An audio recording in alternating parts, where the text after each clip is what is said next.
자, 오늘은 민수기 7장 함께 살펴보겠습니다. 지금 계속 그 출발을 위해서 준비하고 있습니다. 가나안 땅으로 출발하기 전에 준비하는 과정입니다. 그 가운데서 7장은 장막, 그러니까 성막을 세우고 이제 기름 부음을 하고 기름을 바르고, 이게 기름 바른다 이 말은 그 기름 부음 받은 자가 메시아잖아요. 메시아. 성막에 기름을 부는. 성막 성막이 그 성막 자체는 메시아다 이 말은 아닙니다. 그렇지만 기름을 바른다 이게 메시아하고 같은 말입니다. 그러니까 그런 과정을 하고 나서 기름을 바르고 나서 준비가 다 된 거죠. 완전히 구별한 다음에 이제 그 백성의 지도자들이 헌물을 하고 헌물을 하는 과정들이 7장에 쭉 나오는데 그래서 좀 길죠. 그 과정을 보여주고 있습니다.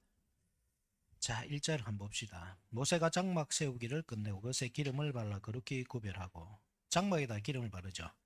또 그 모든 기구와 제단과 그 모든 기물에 기름을 발라 거룩히 구별한 날에. 우리는 보통 그 구약시대에 기름 부음 받은 자, 기름 부음을 받은 자가 누구냐 할 때 이제 직분자들 생각이 나요. 그죠? 그 왕, 제사장, 선지자. 그 삼중직 이제 기름을 붓는다. 그래서 예수님께서 메시아다. 그리스도가 이제 메시아라는 뜻이니까. 그러니까 히브리어로 메시아가 헬라어로 그리스도죠. 기름 부음 받은 자. 그러니까 예수님이 그 삼중직의 완성이다. 보통 이렇게만 생각하는데 성막에도 기름을 바른다는 거. 성막과 그 기물들에도 기름을 바른다는 거. 그건 무슨 말이란 말입니까? 예수님이 기름 부음 받은 자라는 뜻은 예수님이 바로 그 성막이다 이 말이죠. 그래서 요한복음 1장 14절에 뭐라고 합니까? 말씀이 육신이 되어 우리 가운데 거하심에, 거하심에가 장막을 치심에, 성막을 치심에, 그 말이란 말입니다.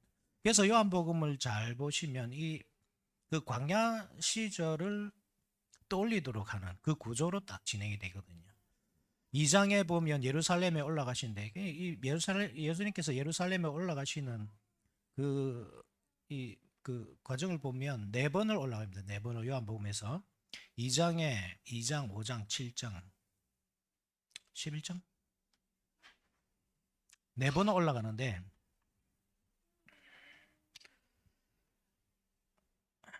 10장이구나. 2장, 5장, 5장, 7장, 11장, 10장 이렇게 4번을 올라가는데 다 절기에 올라갑니다. 절기에. 2장에는 보면 6월절에 올라가죠. 6월절에 올라가거든요. 그리고 6월절이 뭐가 관련있습니까? 출애굽과 관련있잖아요. 당연히. 그리고 5장에는 뭐 미상입니다. 어떤 유대인의 절기 이렇게 돼 있고 어떤 절기인지는 모릅니다. 그리고 7장에 보면 초막절에 올라갑니다.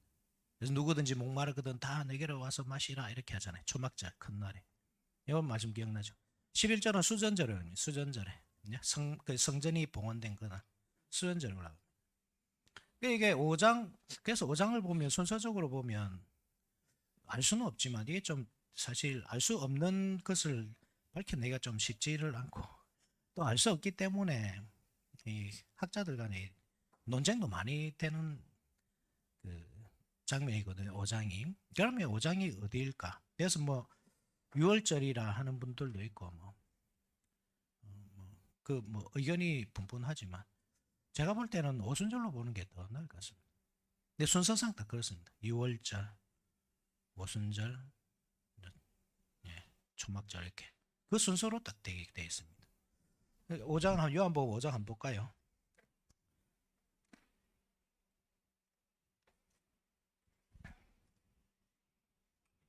요한복음 5장 한번 찾아봅시다.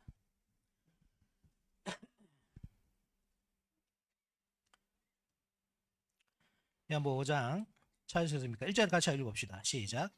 그 후에 유대인의 명절이 되어 예수께서 예루살렘에 올라가십니다. 유대인의 명절 이렇게 알 수 없습니다. 이거는 가능성입니다. 그냥 제가 가능성을 그냥 제시하는 겁니다. 2절에 보면 예루살렘에 있는 양문 곁에 히브리 말로 베데스다라는 하는 못이 있는데 거기에 행각 5이 있고 그 안에 많은 병자, 맹인, 다리 저는 사람, 혈기 마른 사람들이 누워 물의 움직임을 기다리니 이는 천사가 가끔 못에 내려와 물을 움직이게 하는데 움직인 후에 먼저 들어가는 자는 어떤 병에 걸렸든지 낫게 됩니다. 네, 회복에 있는 말이죠. 회복이 있는 건데 회복이 있기 위해서 어떤 일이 있냐면 천사가 강림하는 겁니다. 근데 천사가 강림한다 할 때 항상 우리가 기억해야 될 것이 천사가 단독으로 오지 않습니다. 천사가 혼자서 와가지고 뭐 하지 않는 거죠. 천사가 강림할 때 항상 하나님 함께 임하시죠. 시편 68편 한번 보십시오. 시편 68편 17절.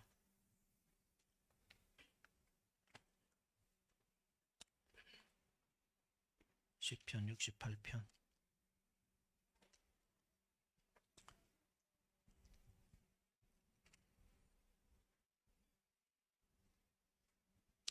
17절 같이 한번 읽읍시다. 시작. 하나님의 병거는 천천히요 만만이라 주께서 그 중에 계심이 신의 산 성소에 계신 같도다. 그죠? 하나님의 병거가 천사입니다. 천사들이 천천히고 만만이고 하나님이 그 가운데 계시면서 신의 산에 강림하시는 겁니다. 그게 성소라고 그러죠. 그죠? 그러니까 회복이 있습니다. 천사가 임할 때. 하나님이 임할 때 회복이 있습니다. 이스라엘 백성들이 출애굽 해가지고 오순절 날이죠. 그죠? 50일째 되는 날, 출애굽에서 50일째 되는 날 시내산에 도착을 할 때 하나님이 그 시내산에 강림하시고 새 사람을 만들어 주시죠. 회복을 주시죠. 어떻게 만들어 주십니까? 율법을 내려주시잖아요. 율법을 듣고 새롭게 된 겁니다. 그러니까 율법 이전에는 무엇으로 살았습니까? 사람들이 애굽의 법으로 살았습니다. 애굽의 법. 그죠? 애굽의 법으로 살다가 오순절 날 하나님께서 율법을 내려주시고 그래서 그 율법으로 사는 겁니다. 그때부터는. 그죠? 사람이 떡으로만 사는 것이 아니요 하나님의 입에서 나오는 모든 말씀으로 살 것이라 할 때 그 말씀입니다. 애굽의 상징성 그렇잖아요. 떡입니다. 그죠? 애굽에는 이스라엘 백성들이 계속 애굽에 돌아가고자 하는 목적이 그것이잖아요. 애굽에는 뭐 회도 있고 뭐 고기도 있고 그죠? 뭐 부추도 있고 마늘도 있고 뭐. 우리가 거기 있을 때는 아주 배부르고 따뜻하고 잘 지냈는데 광야 생활에서 우리가 죽게 생겼다 이렇게 하는 거잖아요. 그러니까 애굽의 상징이 그렇습니다. 애굽의 상징성이 그죠? 풍요로움. 그것으로 사는 게 아니라 말입니다. 그 법으로 사는 것이 아니고 하나님의 말씀으로 산다. 그래서 하나님께서 율법을 주신 거는 새 사람을 주시는 겁니다. 그것을 기다리는 겁니다. 사람들이 그죠? 여기서 베데스다 연못에서. 그런데 그것이 사람을 살리느냐 이 말입니다. 못 살리죠. 38년 된 병자가 있잖아요. 38년은 정확하게 뭐냐면 이스라엘 백성들이 광야 생활한 예수입니다. 신명기 2장 14절.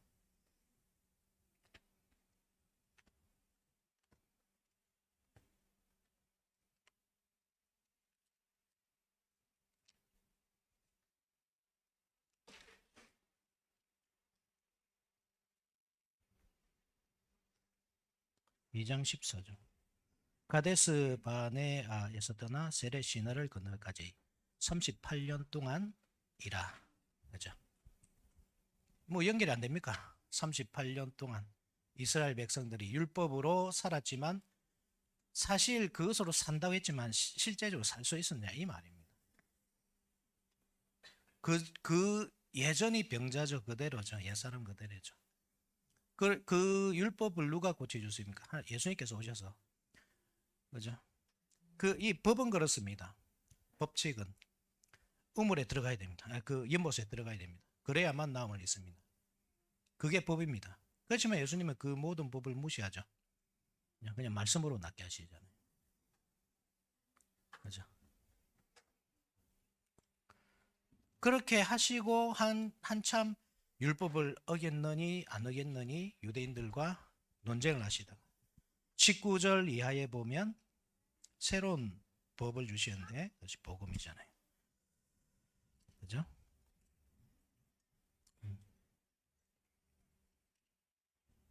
46절 한번 주세요. 5장 46절. 5장 46절. 같이 한번 읽어봅시다.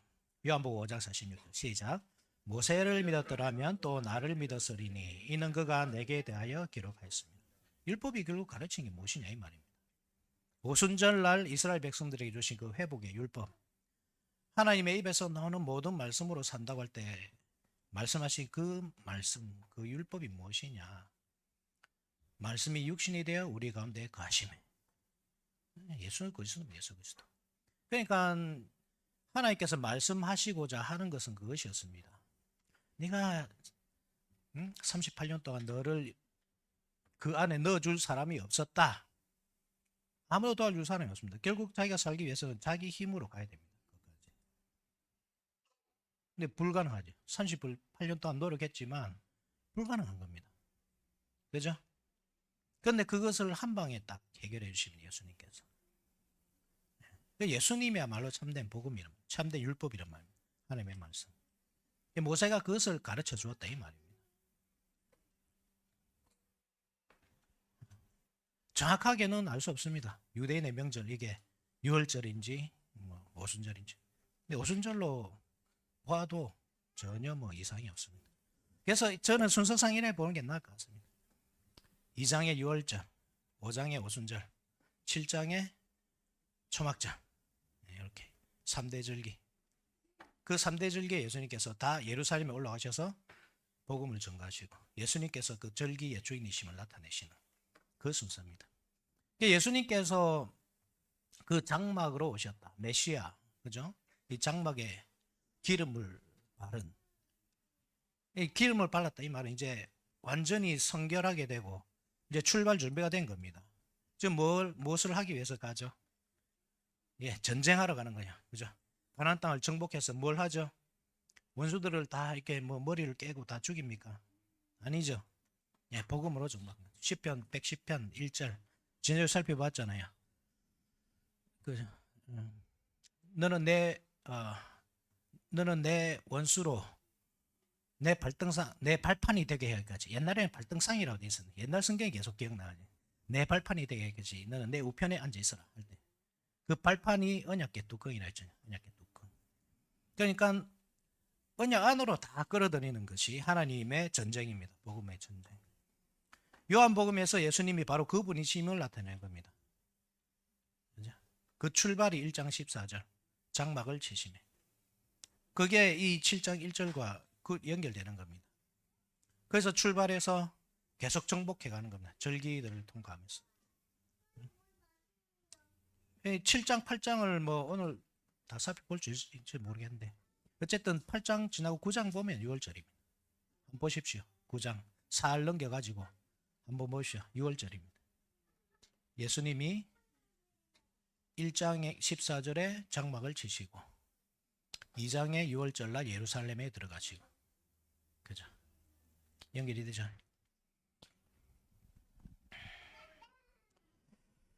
자, 그렇게 거룩하게 구별한 날에 이제 이스라엘의 지휘관들이 각자 헌물을 드립니다. 하나님께서는 그것을 누구에게 드리냐면 하나님께 드리는 거거든요. 근데 하나님께서는 그것을 레위인에게 맡기십니다. 4절에 여호와께서 모세에게 말씀하여 이르시되 그것을 그들에게서 받아 레위인에게 주어 각기 직인대로 회막 봉사에 쓰게 할지니라. 그렇죠? 그러니까 이 사람들이 레위인에게 주는 게 아닙니다. 레위인의 봉사를 위해서 주는 것이 아니고 하나님께 드립니다. 하나님께서 레위인에게 주시는 겁니다. 이 구조를 여러분 잘 이해하셔야 됩니다. 하나님께 온전히 드리는 게 있습니다. 번제 같은 경우에는. 번제는 온전히 태워서 하나님께 드립니다. 그래서 누구도 가질 수 없습니다. 그런데 하나님께 드릴 때 하나님께서 다시 주는 게 있습니다. 그것은 사람이 그것을 가지고 쓰도록 하는 겁니다. 그렇죠? 그래서 우리가 잘 구분해야 됩니다. 하나님께 드린다고 할 때 완전히 다 드리는 것, 그리고 하나님께서 받으셔가지고 그것을 사람에게 주는 것. 우리가 헌금하는 것은 어떤 걸까요? 하나님께 다 태워드리는 것이 아니겠죠. 그죠? 우리가 헌금해가지고 그거 다 집사들이 주일날 모여가지고 불태우지 않지 않습니까? 뭘 합니까? 그걸로 다시 교회 복음을 위해서 쓰는 거죠. 그래서 목회자에게 주고 강도사에게 주고 필요한 사람에게 나눠주고 하는 거잖아요. 그것을 우리가 잘못 생각하면 내가 목사에게 월급을 준다 이렇게 생각할 수 있습니다. 정말 고쳐야 될 생각입니다. 하나님께서 목사에게 뭘 것을 주는 겁니다. 여러분들은 하나님께 드리는 겁니다. 그래서 내가 이렇게 헌금을 뭐 이렇게 하는데 목사가 함부로 쓰고 이렇게 생각하시면 안 됩니다. 물론 그 조심해서 써야 되죠. 그죠? 함부로 사용하면 안 되죠. 헌금을 하나님 것이기 때문에 하나님께서 복음을 위해서 쓰라고 우리 교회에 맡겨주신 거기 때문에 함부로 쓰면 안 되지만, 그래서 막 헌금을 유용하고 이런 목회자들도 있기 때문에 이것은 정말 조심해야 됩니다. 그런데 우리도 조심해야 됩니다. 드리는 우리도. 그것은 목사에게 월급을 주는 게 아닙니다. 예. 하나님께서 목사를 먹이시고 입히시고 여러분들은 하나님께 드린 겁니다. 예. 그래서 우리 교회는 연말정산을 안 하는데, 연말정산 안 한 것 때문에 조금 그 실망이 되는 부분도 있을 겁니다. 왜냐하면 뭐 작은 돈이 아니잖아요. 그래? 요즘에는 얼마인지 모르. 예전에 이렇게 뭐 한 70만 원, 80만 원 이렇게 넣거든요. 연말정산을 하면 돌려주잖아요. 세금을. 그죠? 잘 모릅니까? 한 번도 안 해봤습니까? 저는 옛날 교회에서 열심히 했습니다. 열심히 이렇게 해가지고 정산 딱딱 해주면 그거 이제 하면 다 받고 이랬는데. 그런데 우리가 왜 그것을 안 하느냐? 여러분들 다 궁핍한 거 알고 그거 있으면 연말에 그만 70만 원, 80만 원 들어오면 참 가게에 도움이 되잖아요. 그죠? 그런데 왜 그것을 우리가 안 하냐? 그러면 우리의 헌금이 엄청 퇴색됩니다. 그 의미가 하나님께 드리는 거잖아요. 우리가 그것을 환급을 받겠다. 이 말은 뭐냐면 내가 그것을 교회에다가 준다. 그죠? 마치 가난한 자를 돕듯이. 그죠? 그렇게 해서 내가 그 환급 받을 권리가 있다. 이렇게 생각한 거거든요. 그래서 환급을 안 합니다. 좀 제가 여러분들한테 좀 죄송한 면이 있습니다. 그렇지만 우리가 그 정신을 잘 가지고 가야 됩니다. 그거 아까워하지 마시고. 그죠? 하나님께 드리는 건데 그 뭐 다시 이만큼 돌려받아야 되겠다. 그런 생각을 가진 것 자체가 사실 좀 불신앙적이지 않습니까?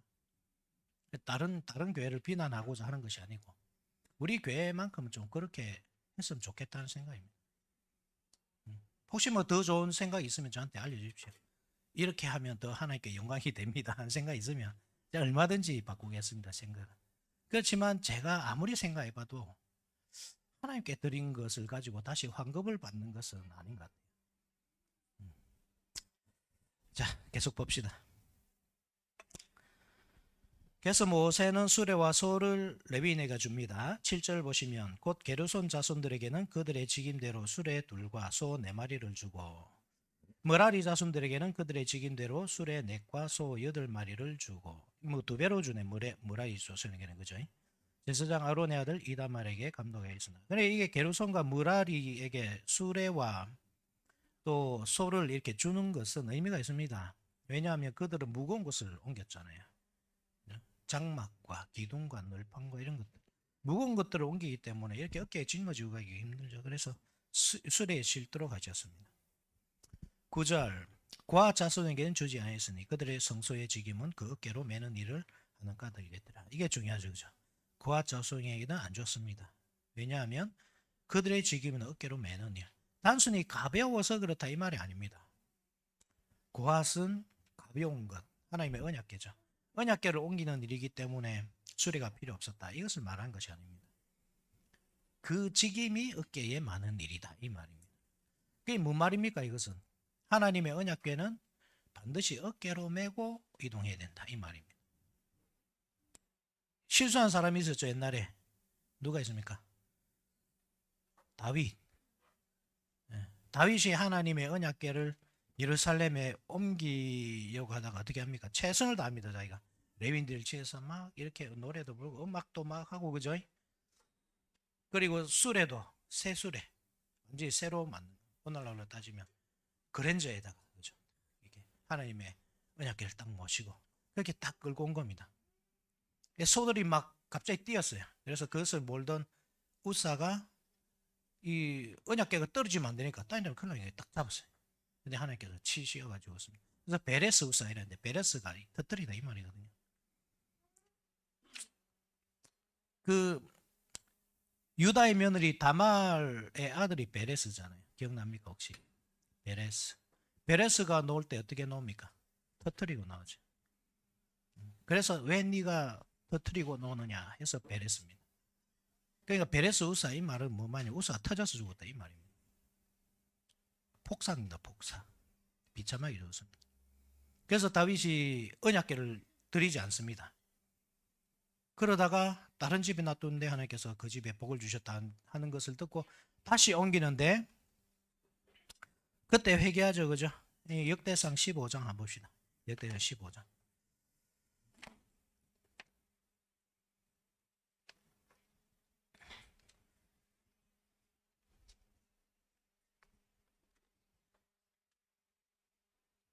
역대상 15장 15절.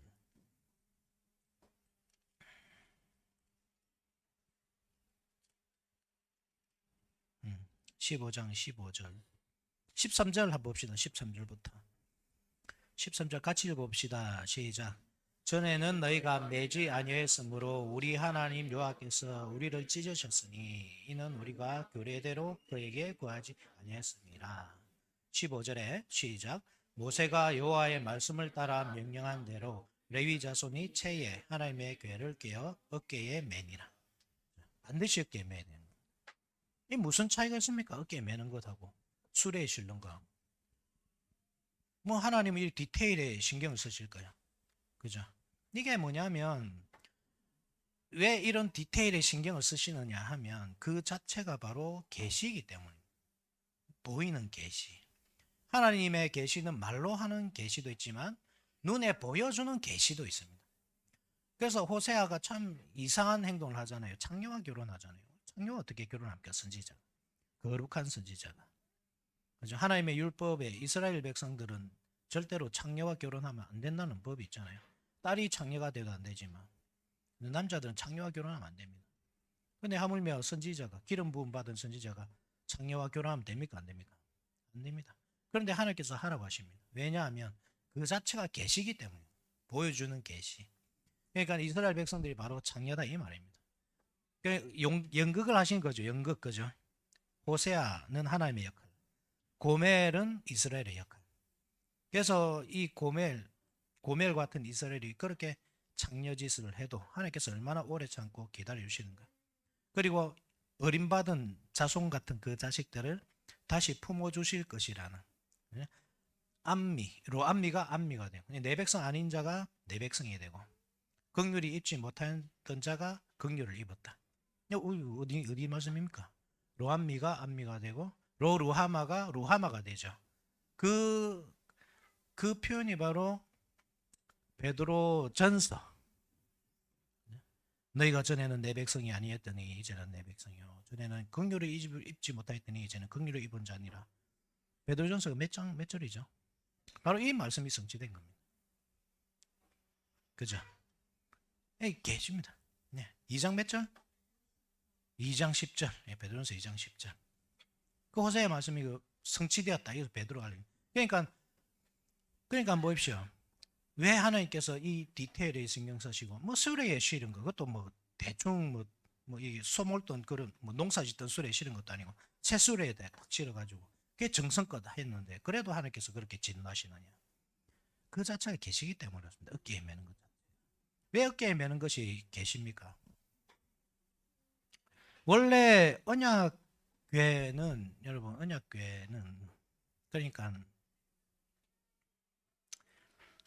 그 이스라엘 백성 아담과 하와가 범죄하고 나서 에덴 동산에 쫓겨나잖아요, 그죠? 쫓겨납니다. 그래서 그 하나님의 계신 그곳을 원래는 아담과 하와가 그곳을 지켜야 됩니다. 그죠? 지키고 뭐죠? 이거 상관없나? 지키고 경작하고 지키라. 그죠? 경작하고 지키라. 그러니까 그 지키는 사명이 아담에게 주어진 사명입니다. 아담이 범죄하고 쫓겨나고 난 뒤에 누가 그 일을 대신할까? 천사들이 대신하죠. 그래서 동산으로 접근하는 길을 그룹이 천사거든요. 그룹들과 불칼이 지키잖아요. 원래는 여러분 사람이 천사보다 낫습니다. 하나님이 형상으로 만든 것은 천사가 아닙니다. 천사가 물론 대단하죠. 영적인 존재고 지혜도 우리보다 뛰어나고 능력도 우리보다 있겠죠. 영적인 존재니까. 그렇지만 천사가 하나님의 형상이 아니란 말입니다. 하나님의 형상은 사람밖에 없습니다. 이게 사람이라는 존재가 얼마나 여러분 하나님께서 보시기에 이 귀한 존재인지 아셔야 됩니다. 원래 그 일을 해야 되는 겁니다. 무슨 역할이죠? 하나님의 탈 것이 되는 것. 하나님의 탈 것이 되는 것. 하나님의 말이 되어서 하나님과 함께 그 일을 하는 것.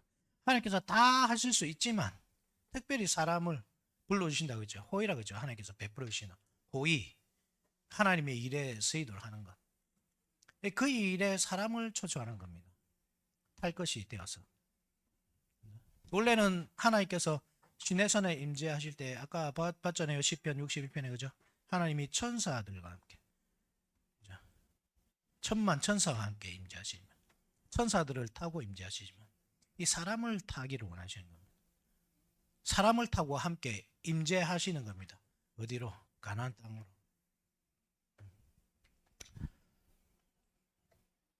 요한계시록 6장 한번 봅시다. 요한계시록 6장.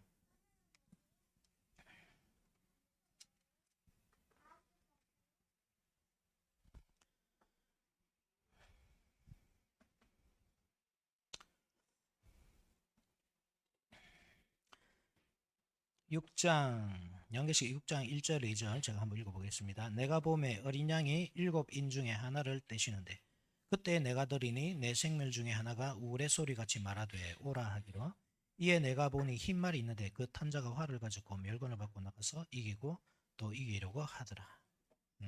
여기서 흰 말을 타고 예수님이죠. 그죠? 어린 양. 그죠? 어린 양이 오라 하고 이에 내가 보니 흰 말이 있는데 그 탄자가 활을 가지고 멸관을 받고 그러니까 멸류관을 받았다 이 말이 멸류관이 그 승리의 상징이잖아요. 승리한 사람에 쓸 수 있는 거잖아요. 그러니까 우리가 이 멸류관을 쓴 분이 예수님이심을 알 수 있습니다. 그 말들이 뭐냐? 예수님께서 무슨 말을 타고 가시느냐? 그 전마를 타고 가시는데 그 전마가 뭐냐 할 때 그것이 교회란 말입니다. 교회. 나중에 우리가 계속 뭐 요한계시록 지금 살펴보고 있지만 6장에 가면 제가 더 자세히 설명해 드리겠습니다. 그러니까 교회와 함께 나가시는 거예요. 교회와 함께. 전쟁을 하시는 겁니다. 예배의 전쟁. 그죠? 정복 전쟁. 무엇을 하기까지? 언약 백성으로 삼으시기까지. 그래서 옛날에 하나님께서 그 시은자에 임재하시잖아요. 89절 7장 89절 한번 보죠. 민수기 7장 89절. 모세가 회막에 들어가서 여호와께 말하려 할 때에 증거궤 위 속죄소 위에 두 그룹 사이에서 자기에게 말씀하시는 목소리를 들었으니 증거궤 위 속죄소 위. 그 속죄소가 뭐라 그랬습니까? 천사들의 날개. 언약궤 뚜껑을 덮고 있는 천사들의 날개. 그 위가 속죄소 시은좌라고 그랬습니다. 은혜를 베푸시는 곳이라 해서 거기에서 하나님께서 말씀하신다. 거기에 앉아 계신다 이 말입니다. 그 언약궤를 타고 계신 거죠. 언약궤를. 그러면 시편 110편에 1편에 내 발판이 되게 하기까지 넌 내 우편에 앉았으라. 그 발판이 된다는 것이 결국 뭡니까? 하나님의 탈 것이 되는 겁니다. 우리가 언약 백성이란 말이 우리가 하나님의 탈 것이란 말입니다. 하나님께서 교회를 타시고 이동하십니다. 교회와 함께 하신다 이 말입니다. 그죠? 근데 그 계시를 여기에 담고 있는 겁니다. 장차될 일, 그리스도께서 하실 일. 그러니까 이 계시는 절대 변하면 안 되기 때문에 이 말씀대로 하지 않을 때 하나님께서 심판하시는 겁니다. 이해되죠? 음. 자, 돌아갑시다. 다시.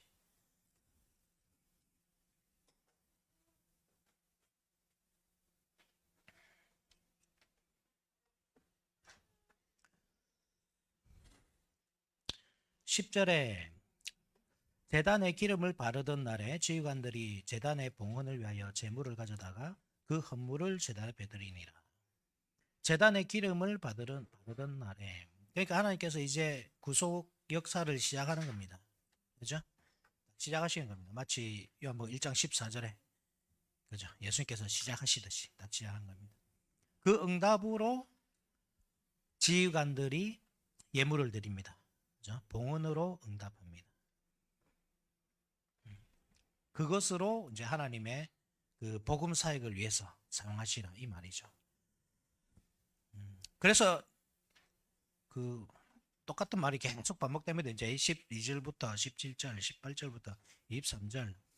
예, 첫째 날에는 유다 지파 암미나답, 둘째 날에는 이사가의 지휘관 수아의 아들 너다, 이런 식으로 예, 똑같이 됩니다. 그들이 들은 것이 뭐죠? 이제 84절로 바로 넘어갑시다. 84절. 이는 곧 제단에 기름 바르던 날에 이스라엘 지휘관들이 들은 바 제단의 봉헌물이라. 은쟁반이 12이요 은바리가 12이요 금그릇이 12이니. 쟁반은 말 그대로 쟁반입니다. 쟁반에는 뭘 하죠?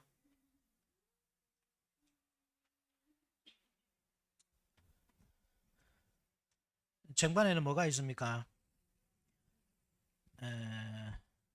자, 요걸 한번 확인해 봐야 되겠다. 그지?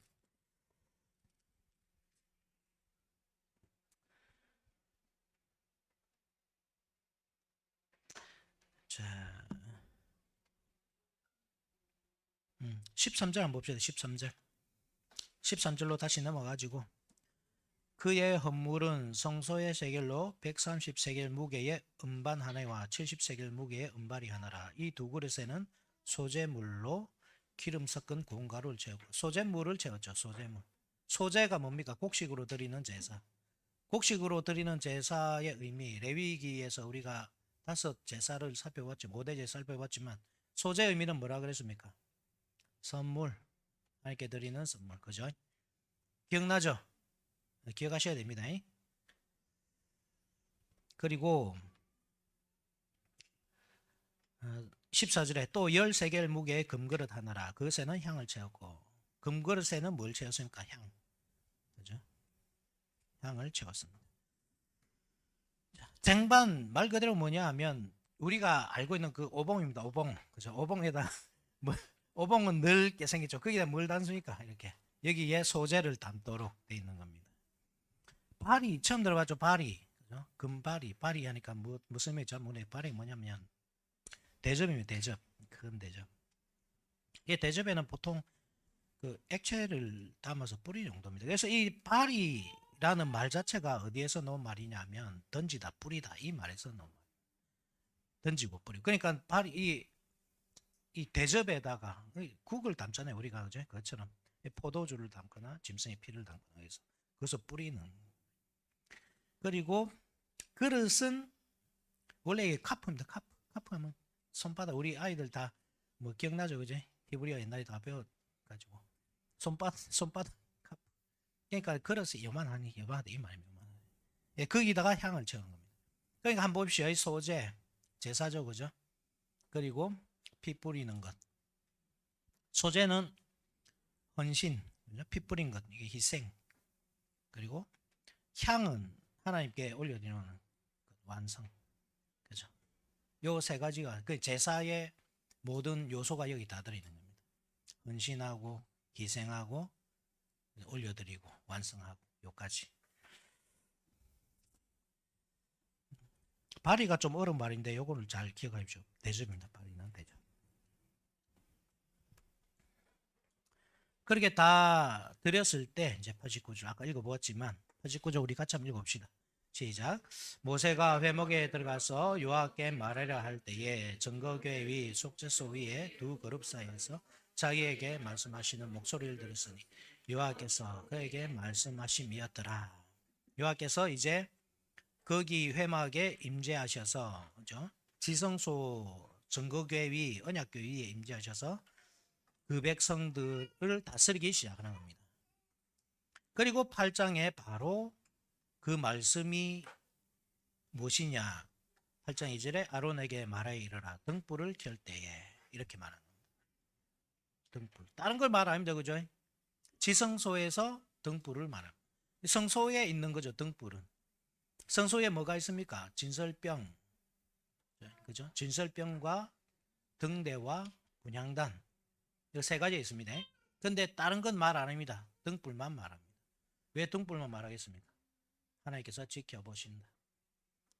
지성소에서 시언자의, 그러니까 보좌의 그 임재에 계시면서 너희들이 비록 볼 수 없지만 성소에서 보여준 게 뭐냐? 내가 너를 지켜본다. 자, 그것은 다음 주에 계속하겠습니다. 자, 우리 주기도문 하심으로 마치도록 하겠습니다.